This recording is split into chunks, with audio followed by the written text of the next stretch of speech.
여러분 안녕하세요. 2021 순특강 한국지리의 저는 이진웅입니다. 오늘은 순특강의 두 번째 시간이고요. 우리나라 위치 특성과 영토 두 번째 시간입니다. 자, 지난 시간에 우리나라 위치 살펴봤고요. 독도와 동해까지 살펴봤습니다. 오늘은 두 번째 시간으로 어디였죠? 7페이지에 우리나라의 영역 살펴보도록 하겠습니다. 최근에는 우리나라 위치, 우리나라 영역 이런 주제들이 따로 출제되기보다는 얘네들 묶어서 하나의 문제로 출제하는 경우가 많이 있고요. 뒤쪽에 문제 풀어보시면 우리나라 위치 관련된 문항에 영역 관련된 내용들이 나오고 영역 관련된 문항에 위치 관련된 문항들이 나오는 것을 확인해 보실 수가 있을 것입니다. 그래서 오늘 그러니까 여기 우리나라의 위치 특성과 영토 두 번째 시간까지 마무리되면은 요 위치와 영역을 같이 한번 복습을 해보시는 것도 괜찮을 것 같습니다. 자, 오늘 뭔가 약간 그 응답하라 시리즈에 나오는 그 있죠, 그 막 동아리 아니죠, 막 MT 같은 데 가는데 막 이렇게 꾸미고 와서 복학생들이 꾸미고 와서 순진한 신입생 여학생들 꼬시는 나쁜 선배 이런 느낌으로 이 뒤에 없어요. 이거 여기만 달려 있습니다. 이렇게 막 재밌는 옷을 입고 왔습니다. 평상시에는 입을 수 없는 옷을 여기서 입어보고 있네요. 자, 진짜 한 70년대 이러고 다녔거든요. 저희 어렸을 때. 70년대가 아니고 70년 아니고요. 저 대학생 때 이렇게 해가지고 이제 남방 입고 뒤에 이렇게 니트 같은 거 걸치고 막 다녔었습니다. 막 되게 그렇네요. 그때 느낌이 나네요. 자, 그렇습니다. 7페이지에 우리나라 영역부터 출발해 보도록 하겠습니다. 사실 좀 부끄러워서 여러분들 보고 저거 뭐야 이럴까봐 먼저 선빵을 날렸습니다. 자, 그렇습니다. 7페이지 우리나라 영역 시작해 보도록 하겠습니다. 같이 인사하고 시작해 보도록 하죠. 자, 함께 인사요. 오늘도 최선을 다하겠습니다. 자, 목도리가 막 내려가고 있습니다. 자, 영역 살펴보도록 하죠. 7페이지입니다. 자, 영역 보시면 여기 나와 있죠. 영역이 무엇이냐? 이거 이제 대통령 할 때 영자예요. 영자입니다. 다스릴. 그리고 지역 할 때 직자입니다. 이게 다스리는 지역이란 뜻이에요. 그래서 한 주가의 주권은 주인된 권리를 얘기하죠. 주권이 미치는 공간을 영역이라고 얘기합니다.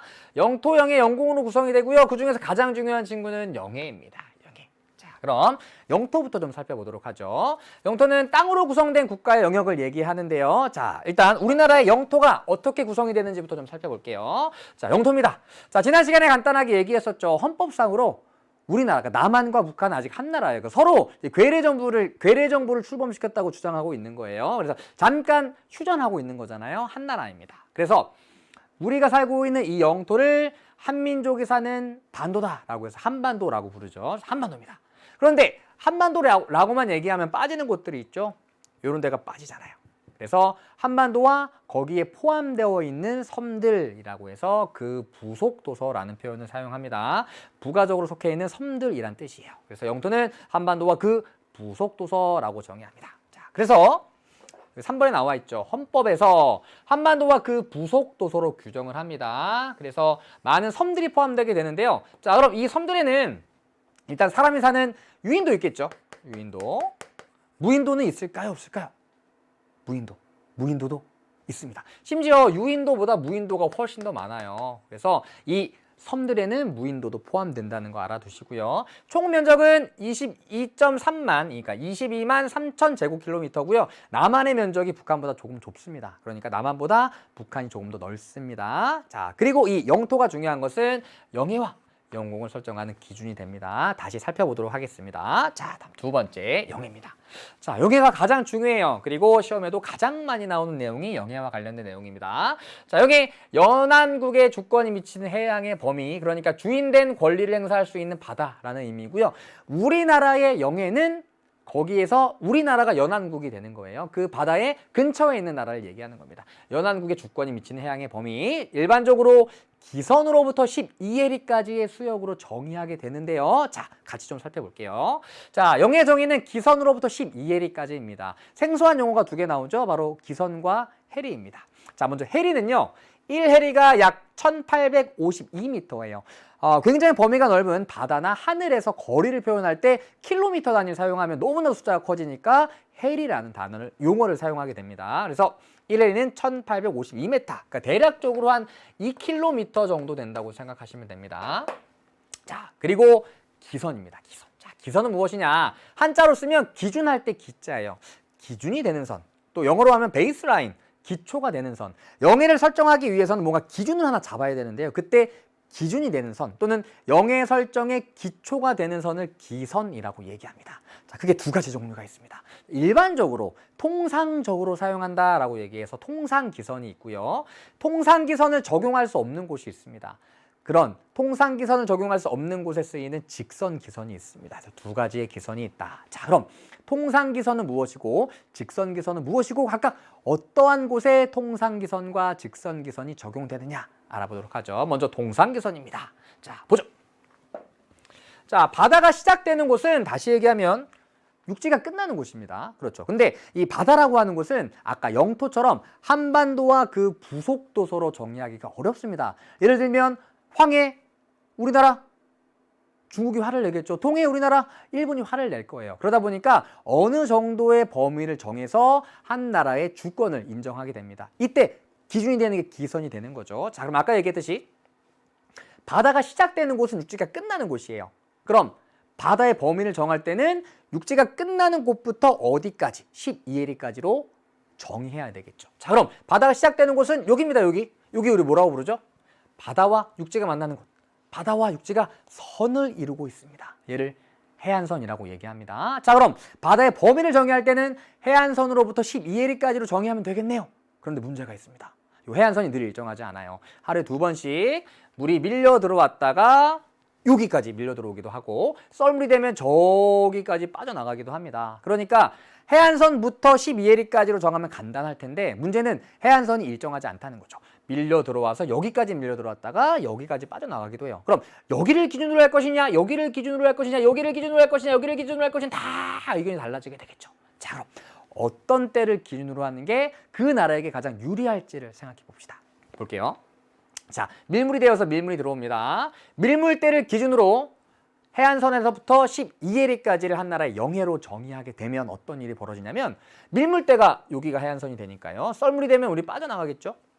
그러면 한 나라의 영해가 요만큼밖에 안 되는 거예요. 범위가 너무 좁아지는 거죠. 자, 반면 썰물대를 기준으로 12해리를 뻗은 다음에 이 경우에는 밀물이 되면 해안선이 여기에 위치하게 되니까 영해의 범위가 더 넓어지겠죠. 그러니까 밀물대를 기준으로 하면은 한 나라가 확보할 수 있는 영해의 범위가 상대적으로 좁아지게 됩니다. 그래서 한 나라의 영해를 더 넓게 확보할 수 있는 썰물대. 썰물대를 기준으로, 썰물대 해안선을 기준으로 기선을 설정하게 되고 그 기선을 중심으로 영해를 설정하게 되는 거죠. 그래서 통상기선은 썰물대 해안선을 얘기하고요. 이를 다른 표현으로 최저조위선이라는 표현을 사용하기도 합니다. 최저조위선. 바다의 높이가 가장 낮아졌을 때의 선을 얘기하는 거예요. 자, 그래서 밀물이 들어왔다가 썰물이 빠져나갔을 때 이때 썰물대 해안선 요거를 통상기선이라고 하는 거예요. 얘를 통상기선이라고 하고 영해 정의는 기선으로부터 12해리까지니까 요 통상기선으로부터 12해리까지를 한 나라의 영해로 정의하게 되고 여기에서 주권을 갖게 되는 겁니다. 자, 그래서 동해 같은 경우에는 통상기선을 적용하여 영해를 설정하게 되는데요. 대부분 자, 요거 얘네들 자체가 통상기선이 되는 거예요. 썰물대 해안선 자체가 통상기선이 되고 여기서부터 12해리를 뻗어서 한 나라의 영해로 정의하게 됩니다. 자, 그럼 이렇게 통상기선이 적용되는 곳은 어디가 있을까요? 자, 가장 대표적인 곳은 동해안의 대부분입니다. 동해안의 대부분, 그리고 큰 섬들. 우리나라에서 가장 큰 섬 어디죠? 제주도입니다. 그래서 제주도, 그리고 울릉도, 독도까지 기억해 두시고요. 자, 하나 더 기억해 두셔야 될 게 지난 시간에 했었죠. 우리나라의 극남, 남단 어디였죠? 가장 남쪽에 위치하고 있는 섬, 마라도입니다. 마라도는 행정구역상 제주도에 속해요. 그래서 마라도 또한 통상기선을 기준으로 하여 영해를 설정을 하게 됩니다. 그래서 큰 섬들 거기에 마라도도 포함이 된다. 그리고 동해안의 대부분에서는 통상기선을 적용을 한다. 자, 그럼 동해안의 대부분이라고 하면 서해안과 남해안에서는 통상기선을 적용하지 않는다는 건데 왜 그럴까요? 자, 그 이유를 좀 알아보도록 하죠. 자, 우리나라의 해안선을 살펴보면 이렇게 생겼습니다. 동해안은 서해안과 남해안과 비교했을 때 어떤 특징을 갖고 있죠? 자, 반대로 서해안과 남해안은 동해안과 비교했을 때 해안선의 드나듦이 굉장히 복잡합니다. 그리고 섬이 되게 많죠. 동해안에는 동해 쪽에는 울릉도와 독도밖에 보이지 않지만 여기 수많은 섬들이 있습니다. 그러니까 동해안과 달리 서해안과 남해안은 해안선의 드나듦이 굉장히 복잡하고 섬이 많아요. 반면 동해안은 해안선이 단순합니다. 그래서 해안선이 단순하고 연안에 섬이 많이 없는 동해안에서는 대체적으로 통상기선을 쓰지만 섬이 많고 해안선의 드나듦이 복잡한 서해안과 남해안의 경우에는 통상기선을 사용하기가 어렵습니다. 자, 왜 그런지 좀 살펴보죠. 자, 극단적으로 우리나라의 서해와 남해를 좀 표현해 볼게요. 이렇게 생겼습니다. 그렇죠. 이렇게 우와, 이게 톱니바퀴처럼 생겼잖아요. 엄청나게 드나듦이 복잡하고 섬이 되게 많아요. 자, 이런 경우에 통상기선을 기준으로, 다시 얘기해서 썰물대해안선을 기준으로 12해를 뻗게 되면 여기가 이제 우리나라의 영해가 되는 겁니다. 자, 그럼 어떤 일이 벌어지냐면 이 섬에서 우리나라 육지로 이동하는데 우리나라의 영해를 빠져나와서 다시 우리나라로 들어오게 되는 거예요. 그러니까 한 나라 안에서 이동을 하는 건데 우리나라의 영해를 벗어났다가 우리나라의 영해로 다시 들어오는 일이 벌어지게 됩니다. 자, 또 여기 섬과 육지 사이의 요 바다들이 우리나라의 영해가 아니다 보니 다른 나라 배들이 마음껏 지나다닐 수 있습니다. 예를 들면 중국 선박들이 막 띵호아, 니하오, 세셰셰셰 이러면서 막 지나가고, 그다음에 여기 일본 선박들이 스미마생 지나가도 상관없는 거예요. 왜냐면 우리 영해가 아니니까. 좀 그렇잖아요. 우리나라 섬과 우리나라 육지 사이를 다른 나라 배들이 막 마음껏 지나다니면, 특히 막 이런 작은 배들이면 또 모르겠지만 막 군함들, 막 이지스함 막 이런 거 막 지나다니면 좀 그렇잖아요. 그래서 해안선의 드나듦이 복잡하고 섬이 많은 경우에는 통상기선을 적용하기 어렵다. 가장 바깥쪽에 있는 섬들을 직선으로 연결합니다. 그리고 얘가 직선기선이 되는 거예요. 그리고 이 직선기선으로부터 12해리까지를 영해로 정의하게 되는 겁니다. 그래서 일반적으로 가장 바깥쪽에 있는 섬들, 최외곽도서라고 얘기해요. 가장 바깥쪽에 있는 섬들을 일직선으로 연결한 선을 직선기선이라고 하고, 직선기선으로부터 12해리까지를 뻗게 되는 거죠. 그래서 가까이 살펴보면 이렇게 됩니다. 얘네들 횡도, 홍도 이렇게 직선기선을 설정하는 데 기준이 되는 섬들을 영해 기점이라고 얘기합니다. 영해 기점. 여기에는 울릉도나 독도, 제주도 같은 큰 섬들은 해당되지 않습니다. 이런 큰 섬들이 해당된다면 국제법으로 정해놓은 거거든요. 그래서 하와이 같은, 그러니까 미국 같은 경우에는 하와이 여기 있잖아요. 하와이가 직선기선의 기준이 되는 영해 기점입니다. 그러면 이렇게 영해를 설정할 수 있습니다. 그러니까 큰 섬들은 일반적으로 영해 기점에 해당하지 않습니다. 그래서 영해 기점들을 연결한 요 선을 직선기선이라고 하고, 여기에서 12해리를 뻗는 거죠. 그래서 황남해안 그리고 동해안의 일부입니다. 아까 통상기선은 동해안의 대부분이었잖아요. 모든 동해안이 아니라 동해안의 대부분, 그리고 일부 지역은 직선기선을 사용한다는 거예요. 왜냐하면 동해안의 일부 지역은 해안선의 드나듦이 복잡하고 섬이 많기 때문입니다. 조금 이따 살펴볼게요. 자, 그래서 통상기선과 직선기선을 어떻게 정의할 수 있고, 이러한 통상기선과 직선기선이 적용되는 수역이 어디인가를 잘 정리해 두셔야 됩니다. 자, 정리해보죠. 영해 일반적으로 기선으로부터 12해리까지의 수역입니다. 통상적으로 외국 선박의 무해 통항권이 인정되는데요. 이 무해 통항권은 보도단에 설명이 나와 있습니다. 같이 읽어볼까요? 국제법에서 다른 국가의 선박이 당사국의 안전과 질서, 재정적 이익을 해치지 아니하는 한 그 영해를 자유로이 항해할 수 있는 권한을 얘기합니다. 뭐냐면 원칙적으로 우리나라의 영해로 다른 나라 배들이 들어오려면 허락을 받아야 돼요. 야, 우리 좀 들어가도 되냐? 오케이, 들어와. 그럼 들어오는 겁니다. 그런데 무역이라던가 또는 뭐 해외 여행이라던가 너무나도 많은 선박들이 드나들다 보면은 일일이 허가를 요청하고 일일이 허가를 내주고 하는 게 너무나도 복잡해지는 거예요. 그래서 해를 끼치지 않는 한 그냥 허락을 받지 않고도 마음대로 통항할 수 있도록 해주는 거. 원칙은 안 되는 겁니다. 원칙은 안 되는 건데 무해 통항권이라는 게 있는 거예요. 그런데 무해 통항권이 인정되지 않는 배가 있습니다. 대표적인 게 군함, 그리고 정부용 선박, 이런 것들은 안 돼요. 얘는 무해 통항권을 갖지 않는다. 이렇게 기억해 둡시다.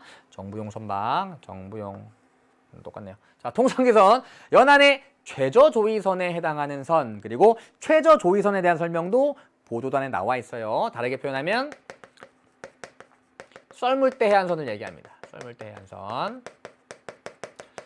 그래서 대체적으로 해안선이 단조롭거나 섬이 해안에서 멀리 떨어져 있을 때 적용을 합니다. 직선기선, 영해기점, 대체적으로 최외곽, 가장 바깥쪽에 있는 섬들을 이은 직선을 얘기합니다. 그리고 해안선이 복잡하거나 섬이 많을 때 적용을 합니다. 그래서 우리나라의 영해는 이렇게 정의되죠. 자, 아까 살펴봤죠? 동해안의 대부분, 제주도, 울릉도, 독도, 통상기선, 그리고 서남해안과 동해안 일부, 영일만과 울산만이에요. 자, 그리고 대한해협이라는 곳이 있는데요. 얘랑 얘를 좀 살펴보도록 할게요. 자, 우리 뒤에 넘겨보시면 요 탐구활동에 요 그림 나와 있을 거예요. 9페이지죠. 9페이지. 8페이지네요. 8페이지. 영해와 관련된 법조항에 요 그림 나와 있을 겁니다. 자, 요게 이제 우리나라 영해가 되는데요. 다시요. 통상기선을 기준으로 12LE까지 뻗어놓은 모습이고요. 통상기선을 기준으로 통상기선, 여기도 통상기선, 그리고 여기는 직선기선을 적용하여 12LE를 설정해 놓은 모습입니다. 그런데 기억해 둬야 될 곳이 두 군데가 있는데요. 먼저 여기입니다. 영일만과 울산만이에요. 여기는 동해안이에요. 동해안인데 상대적으로 해안선의 드나듦이 복잡해요. 그래서 여기는 직선기선을 적용하여 12LE까지 영해를 설정하게 됩니다. 자, 그리고 여기. 자, 여기는 어디냐면 여기인데요. 여기 전체가 대한해협이거든요. 직선기선을 사용하는 곳인데 여기는 12LE를 뻗어 놓은 거예요. 이렇게.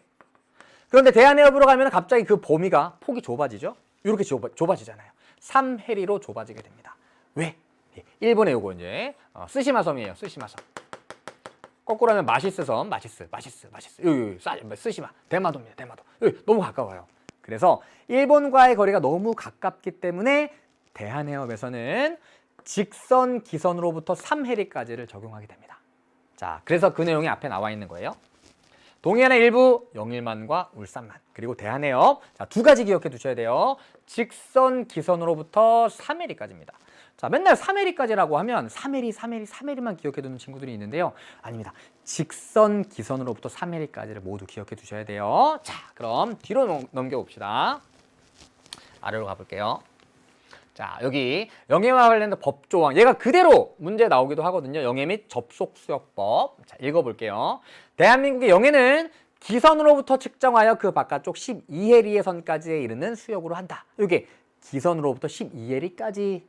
다만 대통령령으로 정하는 바에 따라 일정 수역의 경우 12해리 이내에서 영해의 범위를 따로 정할 수가 있습니다. 어디에 대한 얘기인가요? 대한해협이죠. 요 일정 수역이 대한해협이 되는 거고, 그리고 12해리 이내 여기 3해리가 되는 겁니다. 3해리 대한해협. 자, 다음 제2조 기선의 1항 영해의 폭을 측정하기 위한 통상의 기선은 통상기선에 대한 설명이죠. 대한민국이 공식적으로 인정한 대추척 해도의 해안의 저조선으로 한다. 요 해안의 저조선이 최저조위선이 되는 겁니다. 최저조위선. 다음 지리적 특수사정이 있는 수역의 경우, 지리적 특수사정이 있는 수역의 경우, 자, 이렇게 볼게요. 지리적 특수사정이 뭐죠? 여기 뽑아볼까요? 지리적 특수사정이 섬이 많고 복잡한 해안선, 이런 거죠. 지리적 특수사정이 있는 경우, 이때 지리적 특수사정은 섬이 많거나 해안선이 복잡하거나, 그러면 지리적 특수사정이 있는 수역의 경우에는 여기가 어디에 대한 얘기예요? 황남해안, 여기 뽑아볼게요.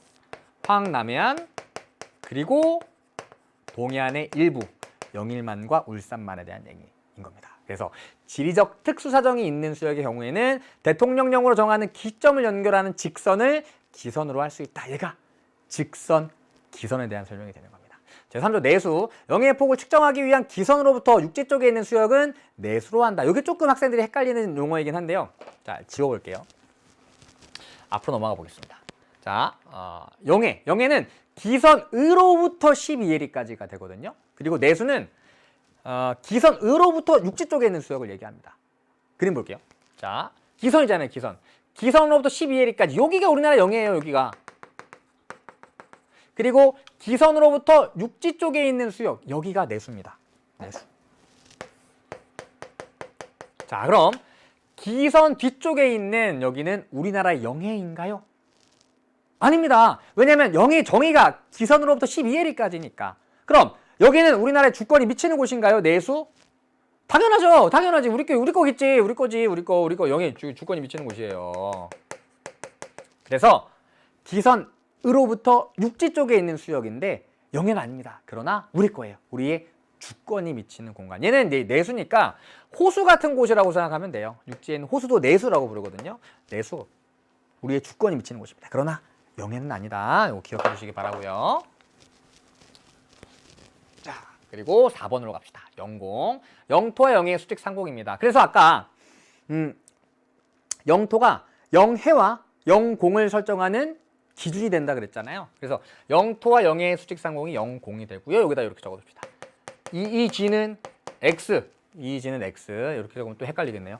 이 g는 해당 안됨 이렇게 적읍시다. 해당 안됨. 자, 이 g가 거기 밑에 나오는 베타적 경제 수역이에요. 베타적 경제 수역. 자, 영공은 영토와 영공의 수직 상공이고요. 얘 뭐 이렇게 다른 나라 비행기 통과할 수 없습니다. 최근에 중요성이 커지고 있다. 이 정도만 알아주셔도 괜찮습니다. 영공까지. 그래서 영공은 시험에 많이 안 나오고요. 나올 만한 내용들이 별로 없습니다. 가장 중요한 건 영해다. 그리고 영해와 더불어서 또 시험에 정말 자주 나오는 게 그 아래쪽에 나와 있는 이 친구입니다. 베타적 경제 수역이에요. 베타적 경제 수역. 자, 보죠. 일단 용어가 되게 어렵죠? 베타적입니다. 베타.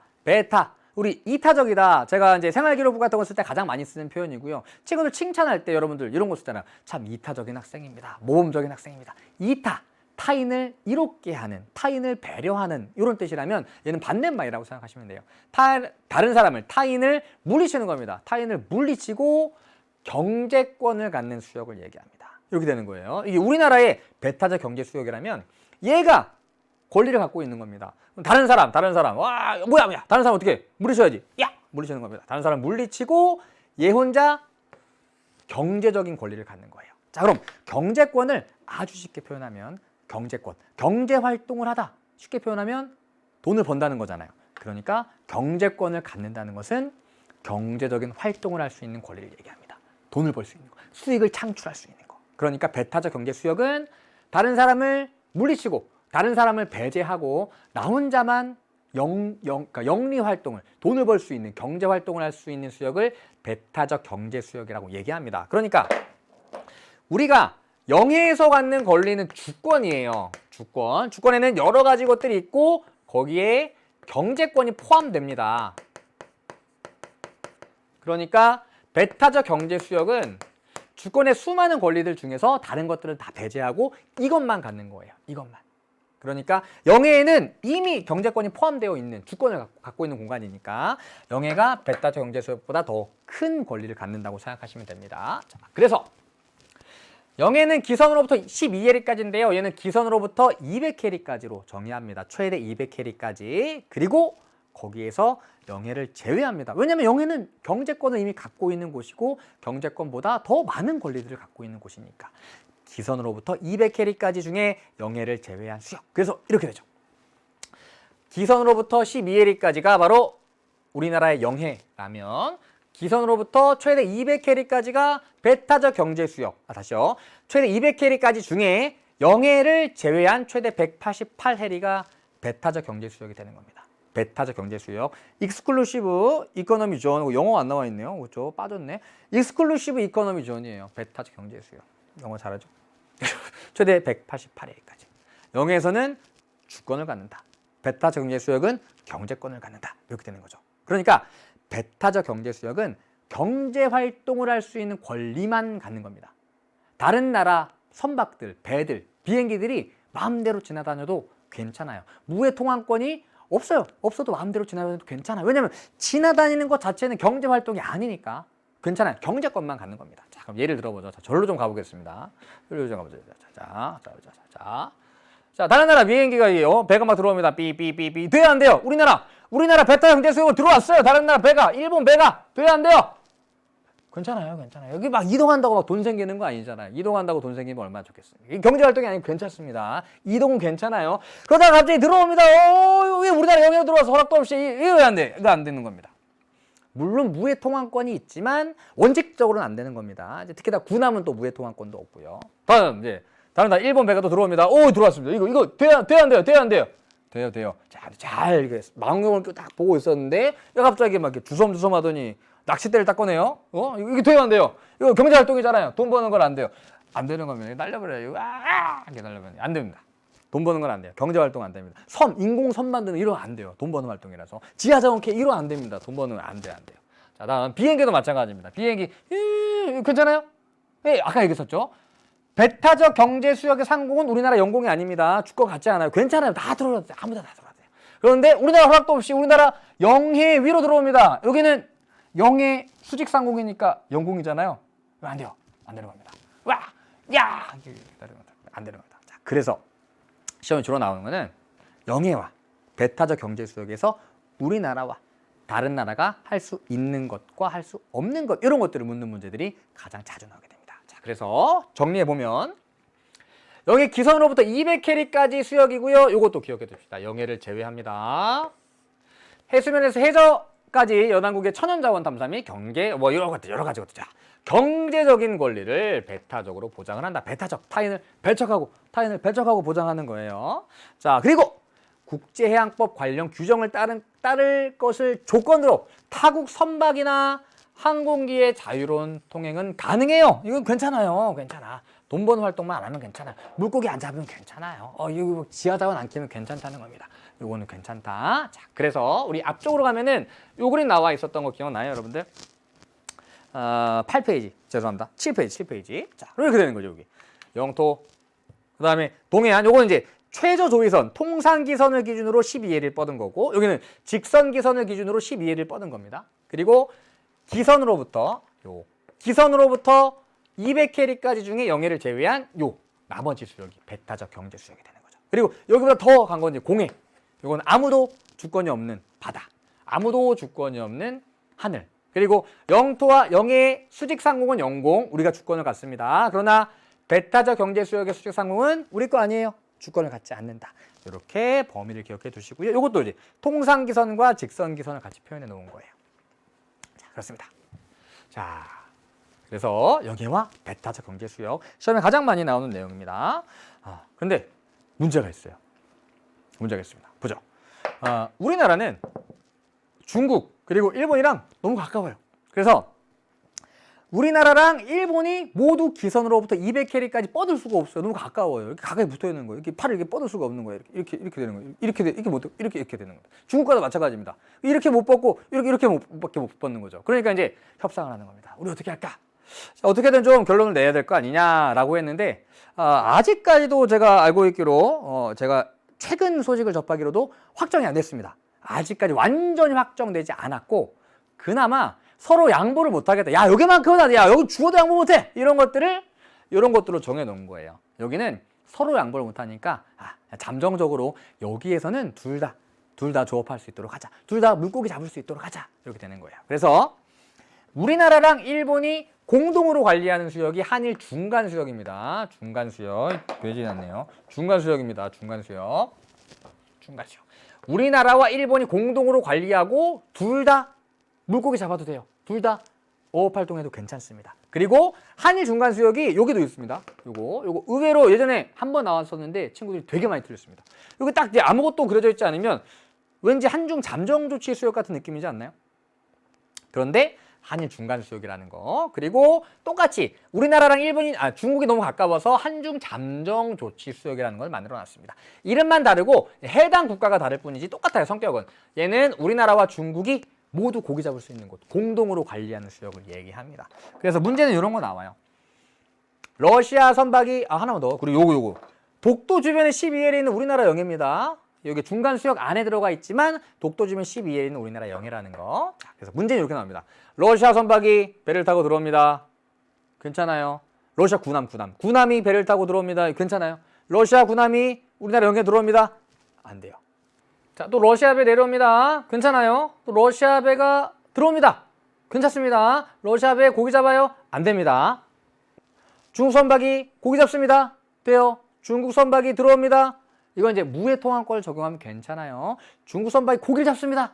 안 돼요. 이런 것들이 시험 문제에 등장을 하게 되는 겁니다. 그래서 우리나라는 일본 그리고 중국과 너무나도 가까워서 협상을 통해서 한일 중간 수역과 한중 잠정 조치 수역이라는 것을 만들어 놓았다. 그 내용이 8페이지 거기 자료 분석에 나와 있는 겁니다. 자, 그리고 하나만 더 합시다.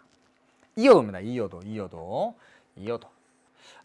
이어도는 마라도보다도 아래쪽에 있는 섬이에요. 아래쪽에 있는 섬입니다. 자, 그럼 우리나라의 극남, 우리나라의 남단은 어디였죠? 마라도입니다. 마라도. 그러면 마라도보다 남쪽에 있으니까 당연히 이어도가 남극이어야 되지 않나요? 극남이어야 되지 않나요? 아닙니다. 왜냐하면 얘는 우리나라 영토가 아니에요. 그래서 이어도는 먼저 우리나라 영토가 아니에요. 왜 그러냐면 얘는 여기 보면 여기 해수면이 여기 있잖아요. 이어도의 최정상이 해수면 아래 4.6m 아래 잠겨 있습니다. 돌뿌리예요, 돌뿌리. 이거 수중암초라고 표현을 합니다. 수중암초. 수중암초예요. 돌뿌리입니다. 잘 안 보여요. 근데 큰 파도가 칠 때, 와, 이게 가만히 보고 있어. 큰 파도 칠 때 보였다가, 뭐야, 없잖아. 보였다. 안 보였다. 이렇게 하는 거예요. 보였다, 안 보였다. 그래서 영토로 인정해 주지 않습니다. 그리고 영토가 아니니까 영해를 갖지 않아요. 주변에 12L이도 우리나라 영해 아닙니다. 주변의 바다 또한 우리나라 영해에 해당하지 않는다. 그러나 우리나라가 관할하고 있다. 거기에 요 종합해양과학기지라는 것을 건설해서 기후나 뭐 해양 그리고 기상과 관련된 자료들을 수집하고 분석하는 활동들을 여기서 진행을 하고 있습니다. 그래서 마라도보다 남쪽에 위치하고 있으나 수중암초라서 영토에 해당하지 않는다. 그리고 주변 바다 또한 우리나라 바다는 아니지만 그래도 우리나라가 관할을 하고 있어서 종합해양과학기지를 건설해 놓았다. 이 내용이 역시 이제 자료 분석 아래쪽에 나와 있는 내용입니다. 얘가 의외로 많이 나오는 내용이니까요. 꼭 기억해 두시기 바랍니다. 자, 오늘 준비한 개념은 여기까지입니다. 뒤쪽에 문제 풀어보기 전에 오늘도 역시 저와 함께 우리나라 방방곡곡으로 떠나보는 시간입니다. 진짜 공과 방방곡곡!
자, 오늘 두 번째 방방곡곡은 김우진 학생이 참여해 주셨고요. 당진에 대해서 소개해 주셨습니다. 예, 분량만큼이나 당진에 대한 애착이 굉장히 넘친다는 것을 확인해 볼 수가 있었습니다. 사실 더 많았어요. 제가 한번 손을 보고, 근데 저희 이제 CG 담당해 주시는 분이 한 번 더 손을 보는 게 이 정도입니다. 이거 많아서 이제 뭐라고 하는 게 아니고 그만큼 굉장히 많은 내용들 정리해서 당진에 대한 정말 아주 큰 애착을 갖고 있구나 제가 한 번에 알 수가 있었거든요.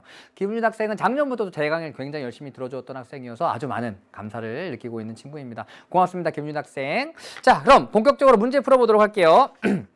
자, 오늘은 지난 시간에 풀렸던 문항 제외하고 기본 문제 2번과 3번 그리고 실전 문제 3번부터 6번까지 풀어보도록 하겠습니다. 자, 바로 보죠.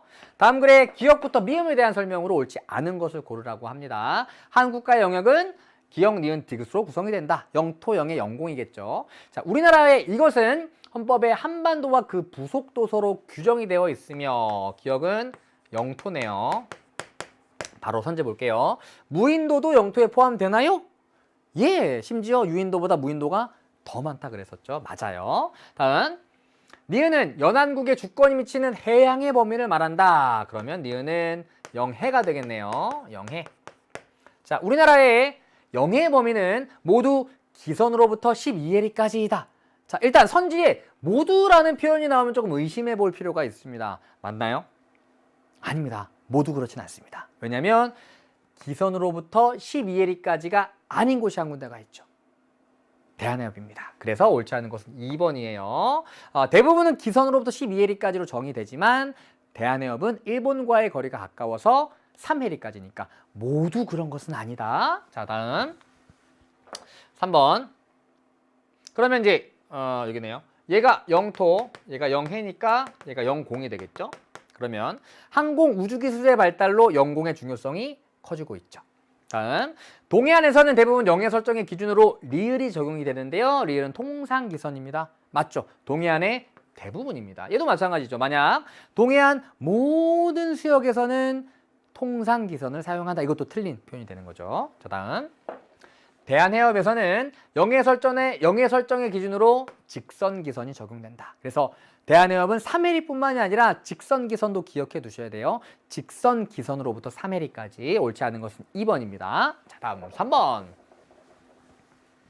지도에 가에 대한 설명으로 옳은 것을 고르래요. 자가 마라도 남서쪽 149km 지점에 떨어져 있는 작은 수중 암초 이어도입니다. 이어도.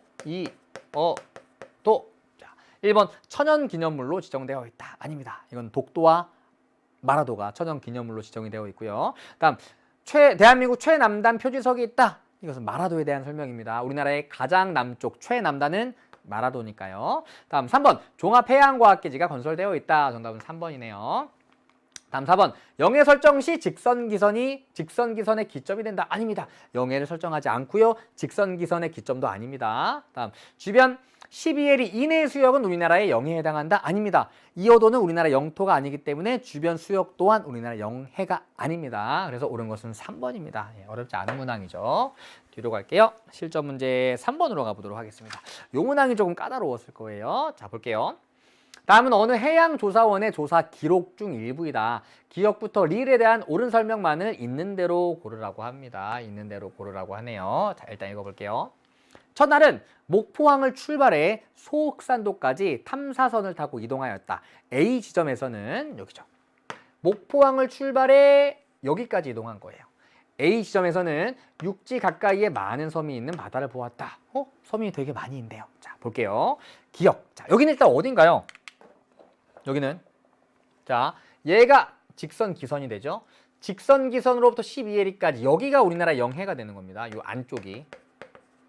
그러니까 흰색 실선과 하늘색 점선 사이가 우리나라 영해가 되는 거죠. 영해선이니까. 그러면 여기는 기선으로부터 육지 쪽에 있는 수역이니까 얘는 내수에 해당합니다. 내수. 자, 그럼 기억. 우리나라의 주권이 미치는 수역이다. 주권은 우리나라의, 다시요. 내수는 우리나라 영해인가요? 아닙니다. 여기는 우리나라 영해 아니에요. 그러나 우리나라의 주권이 미치는 수역은 맞습니다. 기억. 다음. 그리고 소옥산도에 도착하여 1박을 한 후 다음 날에는 소옥산도의 직선기선 기점으로부터 여기 얘기하는 거죠. B 지점까지 탐사선을 타고 직선으로 1시간 이동하였대요. 소옥산도부터 다시 얘기하면 기선이 시작되는 곳에서 다시요. 영해가 끝나는 곳. 기선부터 영해가 시작되는 곳에서 영해가 끝나는 곳까지 이동한 거예요. 그럼 얼마만큼 이동한 거예요? 기선으로부터 12해리까지가 우리나라 영해가 되니까 12해리를 이동한 겁니다. 얼마 동안? 1시간 동안. 그래서 탐사선은 1시간에 12해리를 이동하는 속력으로 운항하였다. 맞는 내용이 되죠. 그래서 여기 보면은 점선이 영해선이라고 나와 있잖아요. 점선은 영해선, 영해가 끝나는 지점이에요. 그리고 얘는 기선이잖아요. 기선은 다른 말로는 영해기선이라는 표현을 사용하기도 합니다. 똑같은 표현입니다. 주의하셔야 될 것은 한 나라의 영해는 이렇게 표현할 수가 있습니다. 영해기선으로부터 영해선까지예요. 그렇잖아요. 기선으로부터, 다시요. 영해기선으로부터 영해선까지. 용어가 되게 비슷한데요. 얘는 영해기선이고 얘는 영해선입니다. 영해선은 영해가 끝나는 곳, 영해기선은 영해가 시작되는 곳입니다. 자, 그래서 니은까지 맞고요. 다음 디귿. 자, 여기까지 이제 영해가 끝나는 곳이죠. 영해선이니까. B 지점에서 조사 활동을 마친 후 C 지점으로 이동하는 경로의 중간 지점에는 외국어선의 어로행위는 이제 고기 잡는 거 얘기하는 거예요. 어로행위를 단속하는 우리나라 해양경찰 경비정이 있었다. 디귿. 우리나라 해양경찰 경비정은 한일 중간 수역 내에서 단속을 하였다? 아니죠. 여기는 아직은 확정되지 않았지만 우리 측의 배타적 어업수역이라고 얘기합니다. 그래서 옳지 않은 내용입니다. 한일 중간 수역은 저쪽이랑 남쪽에 있으니까. 다음 리을. 이후 홍도로 이제 바깥쪽에 있다가 다시 우리나라 영해 안으로 들어와서 홍도로 간 거예요. 홍도로 이동하는 도중 D 지점에서 여기죠. D 지점에는 인천항으로 향하는 외국 여객선이 있었다. 자, 얘는 무해 통항권을 활용하여 항해할 수 있다. 우리나라 영해입니다. 얘는 여객선이기 때문에 무해 통항권을 갖죠. 허락받지 않고도 이동이 가능합니다. 그러니까 맞는 내용입니다. 기억, 니은, 리은이 맞는 내용이니까요. 정답은 4번 골라주시면 되고요. 자, 다음 4번 문제로 가겠습니다. 다음 글에 가나 다에 대한 설명으로 옳은 것을 고르래요. 자, 가는 한반도, 러시아의 연해주, 일본 열도로 둘러싸여 있으며 평균 수심이 약 1684m인 바다이다. 이거 어딜까요? 자, 가에는 우리나라 영토의 최동단인 나가 있대요. 나는 독도죠? 그러면 가는 동해가 되는 겁니다. 동해. 여기는 동해에 대한 설명이에요. 그래서 동해에는 우리나라 영토의 최동단, 동쪽 끝인 독도가 있다. 독도는 과거 우산도, 가지도, 석도 등 다양한 이름으로 직칭되었고 우리나라 외에 일본의 고문원과 고지도에도 우리나라 영토임이 분명하게 드러나 있다. 반면 한편 가는 독도와 가장 가까운 섬인데 독도에서 북서쪽으로 87.4km만큼 떨어져 있대요. 울릉도 동남쪽 백길 따라 200리 기억나시죠? 동남쪽 백길 따라 200리. 100리가 한 40km 정도 되거든요. 요거 울릉도 동남쪽 백길 따라 200리니까 독도에서 울릉도까지 요 정도 거리만큼 떨어져 있습니다. 그래서 다는 울릉도입니다. 울릉도. 자, 그럼 보죠. 1번. 우리나라는 동해 안에서 대부분 직선기선을 기준으로 영해를 설정하고 있다. 아닙니다. 동해의 대부분은 통상기선을 적용합니다. 옳지 않은 내용이고요. 다음. 독도는 자연경관이 뛰어나 국립공원으로 지정되어 있다. 아닙니다. 천연보호구역으로 지정되어 있으나 국립공원 아닙니다. 다음. 독도는 동해 영향으로 바다에 둘러싸여 있어요. 그래서 동해도의 내륙에 비해 기온의 연교차가 크다. 우리 지난 시간에 이 내용 했었죠. 우리나라는 대륙 동안에 위치하고 있어 대륙의 영향을 많이 받습니다. 그래서 대륙은 바다보다 여름에 더 뜨겁고 겨울에 더 차갑기 때문에 연교차가 큰 대륙성 기후가 나타납니다. 반면 독도는 바다로 둘러싸여 있습니다. 바다는 육지보다 상대적으로 여름에는 덜 덥고 겨울엔 덜 추워요. 그래서 독도는 내륙에 비해 기온의 연교차가 작다라고 해야 되는 거죠. 다음, 독도와 울릉도는 행정구역상 서로 다른 도에 속한다. 아닙니다. 둘 다 경상북도에 속합니다. 다 5번. 나다 모두 해저 화산활동으로 형성된 섬이다. 맞아요. 둘 다 해저 화산활동으로 형성된 섬입니다. 정답은 5번 골라주시면 됩니다. 자, 다음 5번으로 가볼게요. 자, 지도에 A부터 D에 대한 옳은 설명만을 보기에서 고르라고 합니다. 자, 먼저 A는 여기 한중 잠정 조치 수역입니다. 한중 잠정 조치 수역. B는요? 자, D는 한일 중간 수역입니다. B는요? 아까 얘기했었죠. 그냥 아무런 표시가 안 되어 있으면 왠지 한중 잠정 조치 수역 같아요. 그런데 얘는 한일 중간 수역입니다. B랑 D가 똑같은 거예요. C는 우리나라 영해가 되죠. 보죠. A의 수직상공은 우리나라의 주권이 미치는 영역이다. 우리나라의 주권이 미치는 영역이니까 영공이란 얘기겠죠? 아닙니다. 다음 B에는 종합해양과학기지가 건설되어 있다. 아닙니다. 여기죠. 여기 이어도잖아요. 아닙니다. 다음 이거 지워버렸네요. 자, C의 한일 C의 동쪽 20해리 해상에서는 한 요 정도 되겠죠? 러시아 화물선이 자유롭게 통항할 수 있습니다. 있습니다. 그렇죠. D가 맞고요. 다음 D에서는 한일 중간 수역입니다. 우리나라와 일본 어선이 모두 조업할 수 있습니다. 한일 중간 수역이니까 리을이 맞으니까요. 정답은 5번입니다. 아까 여기는 C의 동쪽 20해리 정도니까 요 정도쯤 될 건데요. 여기는 아직까지 확정되진 않았지만 우리나라의 배타적 어업수역에 해당되는 지역이라고 생각해 볼 수가 있죠. 옳은 것은 디귿리을 5번입니다. 자, 마지막 문제 6번 볼게요. 다음 자료에 가부터 다에 대한 설명으로 옳은 것을 고르랍니다. 자, 가.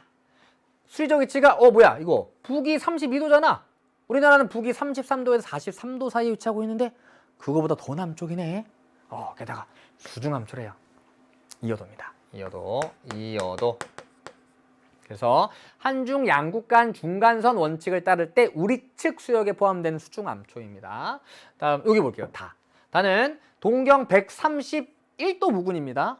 1도가 60분이니까 북이 한 37도 부근이고요. 많은 눈이 내려 우대기라는 전통 가옥 시설이 있다고 합니다. 이거는 나중에 기후 파트 가면 학습할 내용인데요. 우대기는 울릉도의 전통 가옥 시설이에요. 울릉도는 정말 눈이 많이 내리는 곳이거든요. 그리고 동경 132도가 우리나라의 최동단이잖아요. 거기보다 살짝 서쪽에 있는 곳이니까 울릉도입니다.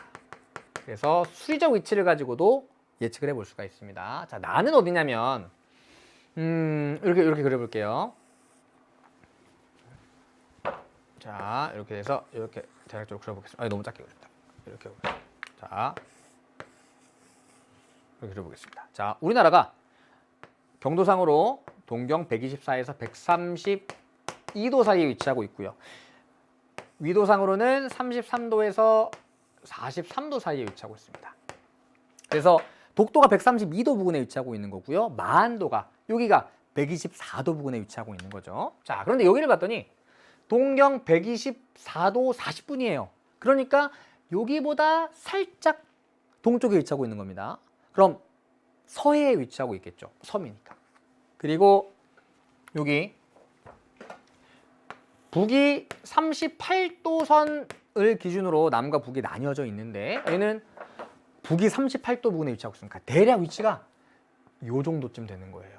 북한과 굉장히 가까운 섬. 얘가 백령도인데요. 백령도. 얘는 그동안 연계교재는 몇 번 나왔지만 실제 수능에 나왔던 적은 없습니다. 모의평가는 한번 나왔었거든요. 일단 얘는 화산섬이 아니에요. 화산섬이 아니고요. 그리고 얘는 남한의 최서단입니다.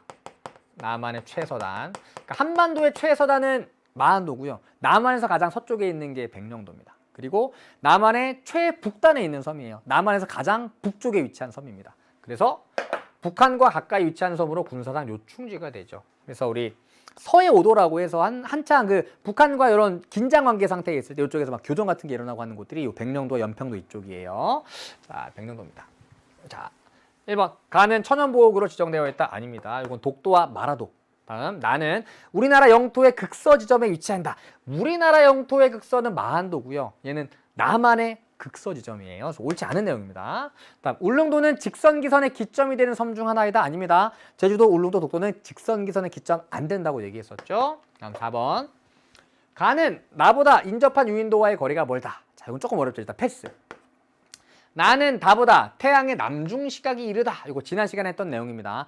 남중시각, 일몰시각, 일출시각 모두 동쪽에 위치할수록 빨라요. 그런데 얘는 얘보다 서쪽에 위치하고 있죠. 그러니까 백령도는 울릉도보다 일출시각, 일몰시각, 남중시각이 모두 느립니다. 옳지 않은 내용이에요. 정답은 4번입니다. 이건 조금 어려운 내용인데요. 일단 이렇게 어려운 선지가 나왔을 땐 패스해도 괜찮아요.